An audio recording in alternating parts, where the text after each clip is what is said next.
Welcome to Talk Commerce. I'm Isaac Morey, and this week's episode features Tim Tynan, the CEO of Chargeback Gurus. They're a company that helps merchants deal with disputes, cut down on fraud, and recover lost revenue. Tim explains how every chargeback tells a story, what Visa's new VAMP program means for merchants and for banks, and how AI is starting to change the way that disputes get handled. What stands out to me the most in today's episode, though, is Tim's take on subscription businesses and how doing things like providing reminders about upcoming renewals and giving customers clear opt-outs is crucial, not only for compliance, but for providing good, sustainable customer service. Without further ado, let's jump right into today's episode. Welcome to this episode of Talk Commerce. Today I have Tim Tynan. He is with Chargeback Gurus. Tim, do an introduction for yourself. Tell us your day-to-day role and one of your passions in life.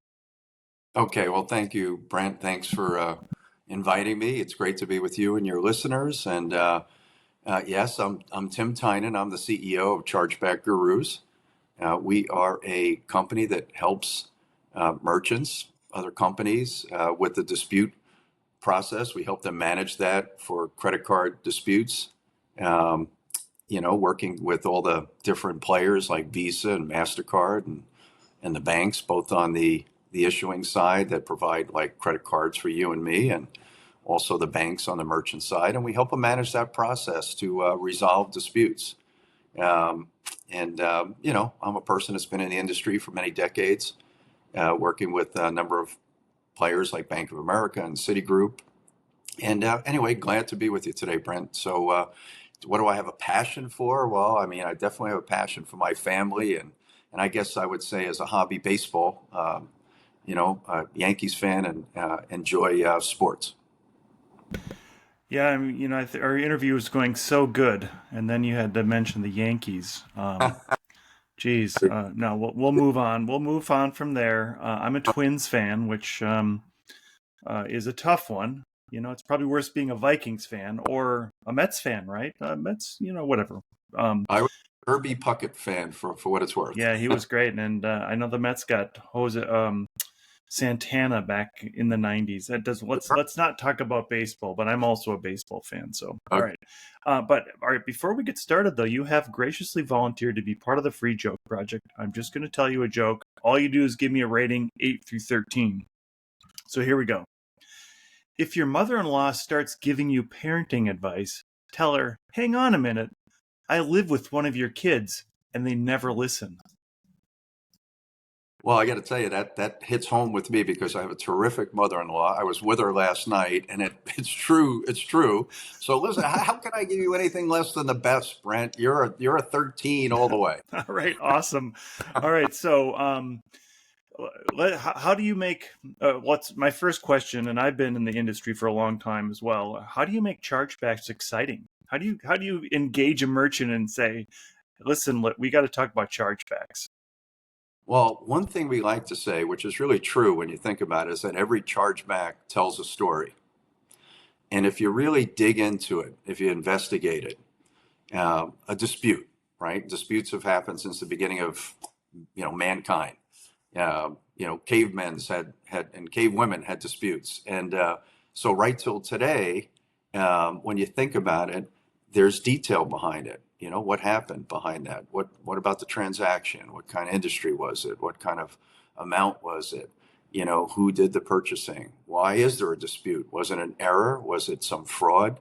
So it tells a story. And if you dig into it, you do find that story behind it. So Chargeback Gurus suggests that you've niched down into the market, right? And I remember as an e-commerce manager talking to the people that helped you save money on shipping, and so I'm assuming you help and consult with merchants to relieve some of the stress on chargebacks. Is that correct? We do, and it's a complicated process, or it can be. And so part of our job is to simplify it for a merchant to help them work through that process. At the end of the day, the important thing is the right information gets to the right people to make the right decision. So you have banks involved on one side, you have merchants involved, you have the consumer. There's different parties, Visa and MasterCard.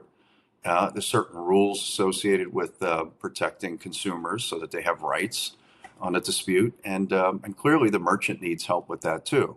So that is what we do. We help manage that process and get to the right decision. And is there specific areas in chargebacks that are common that merchants maybe overlook? And I'm thinking, I've done chargebacks in the past, and part of it is you just can't get a hold of anybody, and you get so frustrated as a consumer, you're just like, okay, I'm just going to call Visa and dispute the charge.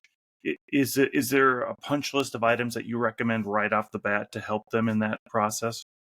Yeah, I mean, if you're a consumer, the best thing and the first thing I would always do is call the merchant, call the store, or if it's an online, find the process, whether it's an 800 number or whether it's through email, but go to the merchant. That's the first thing to do, and explain your issue, and oftentimes they can resolve it. But if you can't, there's other outlets too. Again, it's the bank that issued your credit card. You can call the number on the back of your card. Visa, MasterCard have numbers and help desks as well.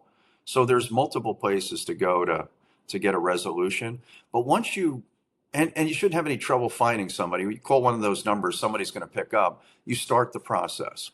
And it's typically a 180-day process from beginning to end, and oftentimes are resolved in days, not weeks or months. But you kick off that process, and that's really the investigative piece. It's to gather the information and to make the right decision. And that's where we play. We help merchants with that part. What you mentioned VAMP earlier in our green room conversation. Tell us about the VAMP program and how that's impacting merchants and consumers.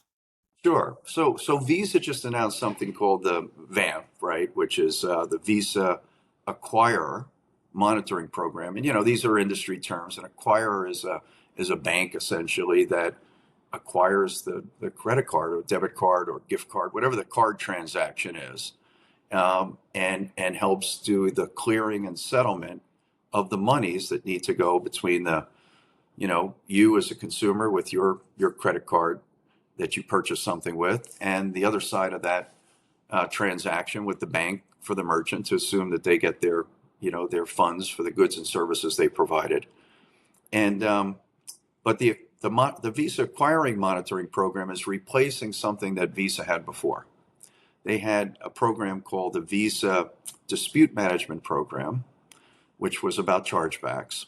And they also had something called the Visa Fraud Management Program, which is just about fraud, the true fraud, a fraud that happens from bad guys abusing the system. And so it's Visa's trying to simplify these two programs, bring them together on the one ratio that both a merchant needs to manage to, and both an acquiring bank needs to manage to, and to keep those ratios low as it relates to total transactions. And it's all about reducing fraud and reducing chargebacks, and it's really meant to protect consumers, but also it protects people like the merchant as well. From the fraud standpoint, I know there's a number of companies like Signify and these other that help up front to relieve or to kind of weed out those things. Right.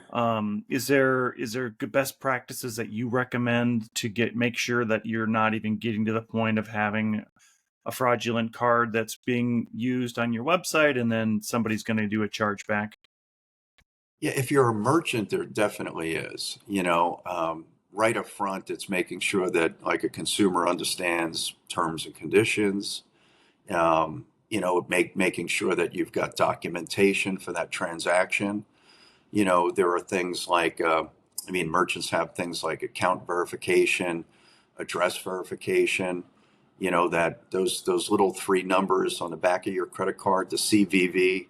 All those things ensure that the right person, that a legitimate person is making that transaction, not a fraudster.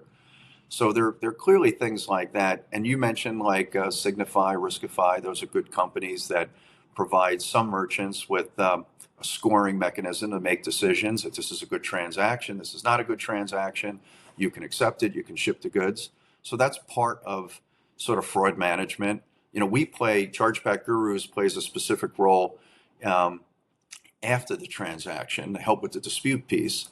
And the banks play a role in making the decisions about adjudicating that dispute. So, they're different players and all play a role. Hey there, Isaac here again. Quick break from the show to talk about something that might just become your new favorite sales tool, case studies.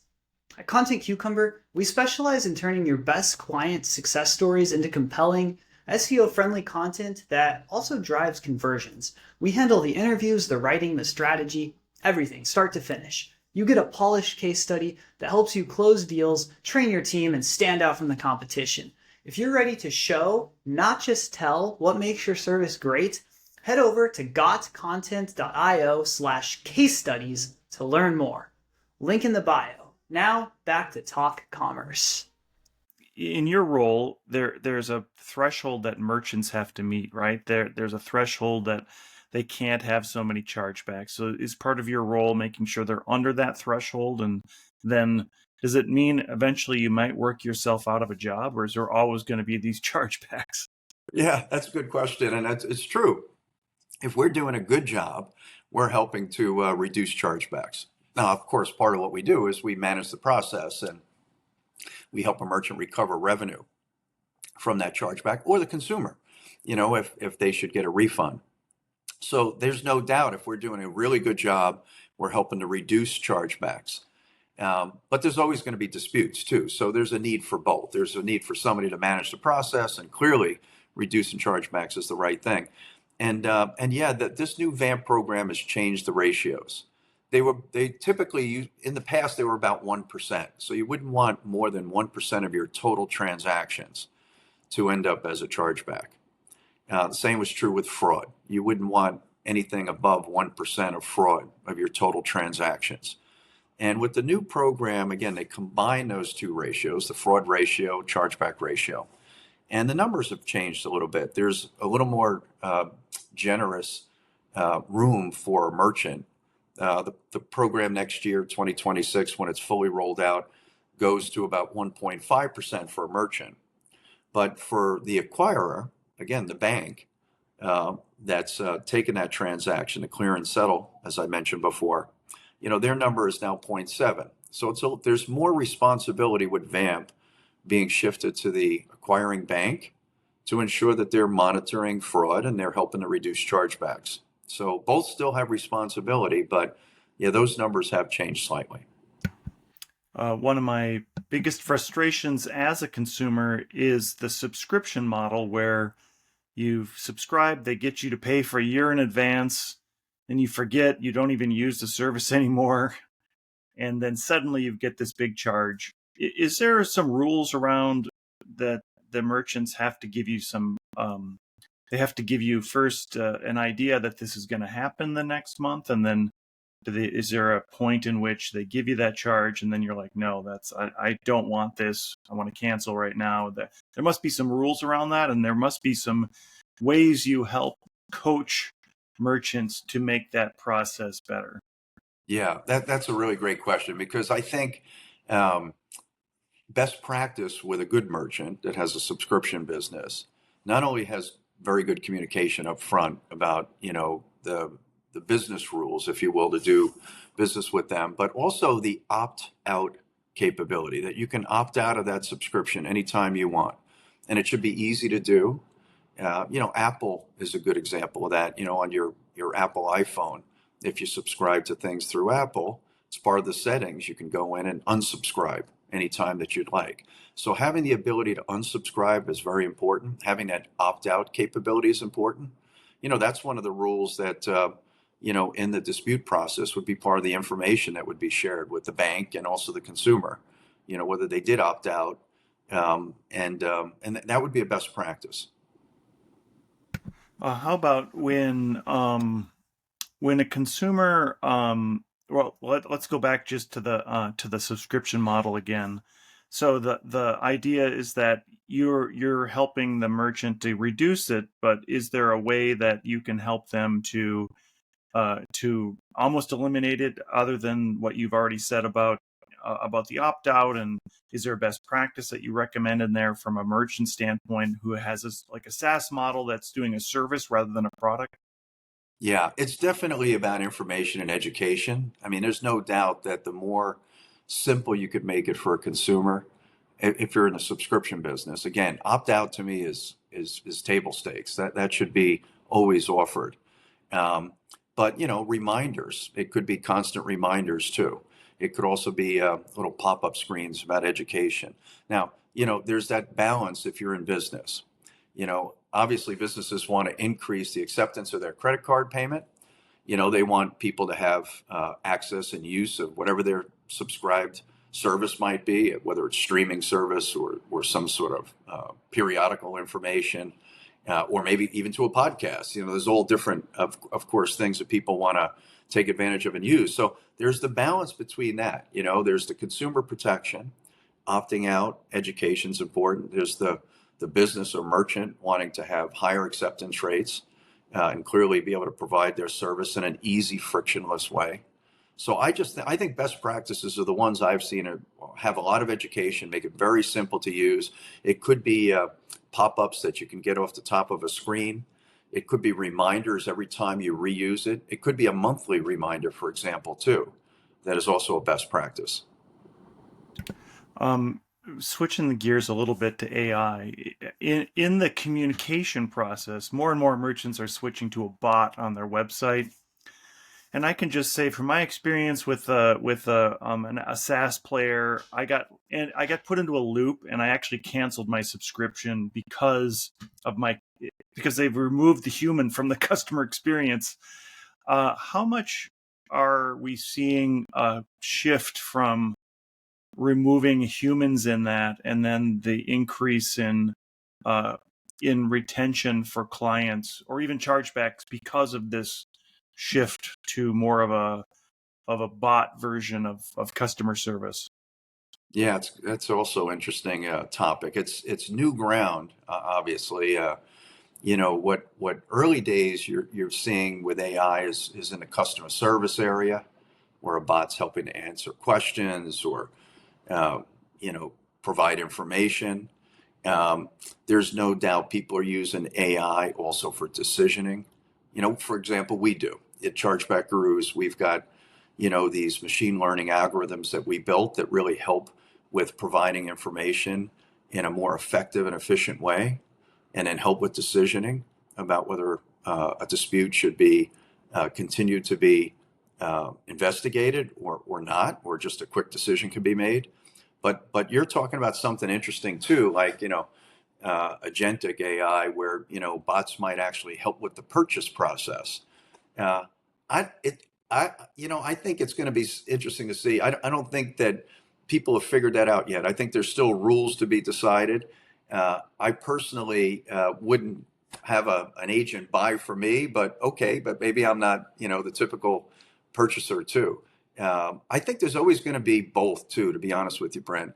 And as it relates to the dispute process, it's all about the information. Like if you subscribed and you gave authority for this process to take place, well, that's something that's going to be part of the decision process on who made the right choice of decision there. But what I think is best practice too, and I'm a technology guy by training too. I worked for IBM for a long time before I got into banking and payments and ultimately things like merchant processing and now chargeback management. From a technology perspective, it was always best practices to have both. You want to leverage things like AI. You want to leverage these large language models and the data that's out there, but you want to leverage it in a way that's useful to the company, the business, and also provides some value to the consumer. But it's never one without the other, from my perspective. Even in our business, we have experts that do the things that we do and provide value to our merchants, and we leverage some of the best technology. So it's a combination of both. But it'll be interesting to see where these bots end up in the future, these avatars and people that look, like cartoon versions of Tim Tynan or Brent Peterson and actually do more than just give you information. So a lot to be seen in the future there. You've brought up an interesting point about the AI, the agentic commerce bots, and that really makes a really good play for the chargeback bot to resolve it, right? So somebody that's really they're focused, a thing or an entity that's there to focus to get it done, and they're always coming back to you to say, here's what we need. And we probably already kind of do that with sequences and some other of the automations that are in the process, but I do imagine in the future that there'll be this sort of like the automated voice or automated bots that you see on websites that are helping to resolve that, even with voice or having, there's all kinds of ways to do it. But I would imagine that that's a really good application that could go out and find all the information, come back and help you as a merchant to, and as the even as the bank to resolve the chargeback situation. Yeah, I think there's a role for it. There's no doubt. And like I mentioned, we're already leveraging, AI and some best practices with machine learning. But by the way, I was just thinking as you were saying that, there's a good joke probably out there. Two bots walk into a bar, and one's got this and one's got that. I'm sure you'll have that in a future program. But I actually, from my perspective, it's you can't the expertise, the specialties, the people knowledge, the history knowledge that people have with working in the industry. That's always going to be really important for at least our clients. I don't see where we'd have a bot do our job. I could see where it's enhancing it, it's augmenting it, and it has specific tasks and roles. And one of the reasons for that is it's really important that the information is 100% accurate, and of course we know AI has hallucinations today, and it's a great tool, but it's based on the data that's available, and it makes mistakes. And so that's why a combination of using it more for efficiencies, effectiveness. I mean, we use it for like quality control too. We'll use it to make sure, do we have the right information? Do we have the right evidence? Have we done the investigative work? Is the quality of the documentation that we have to pass to somebody else even readable? I mean, that doesn't sound like AI, that sounds like basic technology, but it's leveraging large language models as well in the data. So there's a combination of both that I think is the realistic approach today. I think people are also running towards AI because ChatGPT just made it more consumable. It made it more easy for people to get information, and so that people are running towards that to apply it to every walk of life. Every company has got different people focused on AI projects. And my advice to anybody, again, as a technology guy, from years past when IBM helped create some of the technologies people are leveraging today, is it's a combination of both. And you really want to make sure it's practical and it's used the right way. And I think some of the early players are trying to do that. I know we are.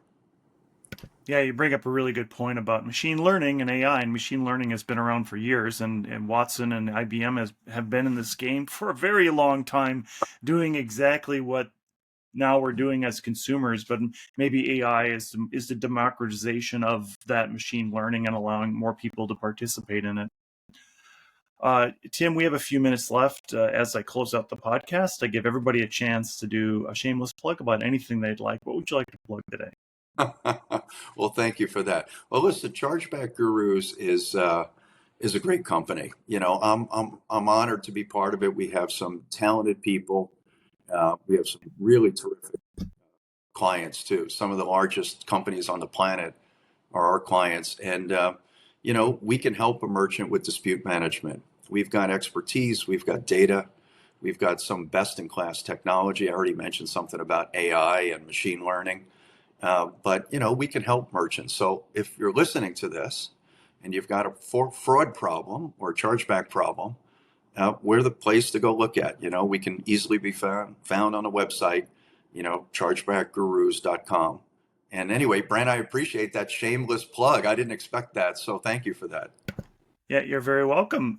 So last question, do you remember Roger Clemens as a Boston Red Sox or as a New York Yankee?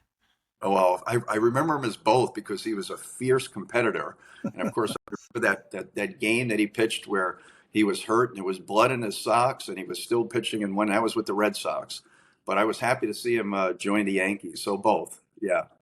And I can say that I saw him in the playoffs. The Twins would often come against the Yankees and lose in the very first round of the playoffs. So I've seen him live at what was the Metrodome, the Yawn Dome. But yeah, anyways, Tim, it's been such a great conversation. Tim Tynan is the CEO of Chargeback Gurus. Thank you so much for being here today.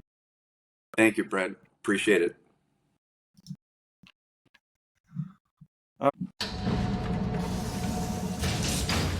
Talk Commerce is a production of Content Basis, LLC. For more creative content, go to contentbasis.io.